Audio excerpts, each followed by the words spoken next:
برادران اسلام، السلام علیکم ورحمۃ اللہ وبرکاتہ۔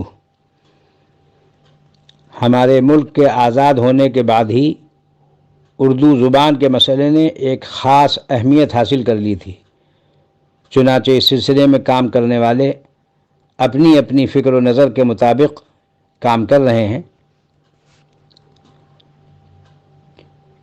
ہمارے حکیم الامت، مجدد الملت، محی سنت الظاہرہ والباطنہ حضرت مولانا تھانوی نور اللہ مرقدہ نے اردو زبان کی شرعی حیثیت باقاعدہ امداد الفتاویٰ میں پورے دلائل کے ساتھ جلد چہارم میں مسائل شتیٰ کے تحت اب سے تقریباً 85 سال قبل اس کا شرعی حکم تحریر فرمایا تھا، جس کا خلاصہ یہ ہے کہ مسلمانان ہندوستان کے لیے اس وقت اردو زبان کی حفاظت دین کی حفاظت ہے، اور یہ حفاظت حسب استطاعت، طاعت اور واجب ہے، اور باوجود قدرت کے اس میں غفلت اور سستی کرنا معصیت اور موجب مواخذہ آخرت ہوگا۔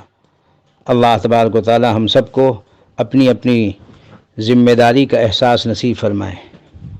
وآخر دعوانا ان الحمد للہ رب العالمین۔ اللہم وفقنا لما تحب وترضى۔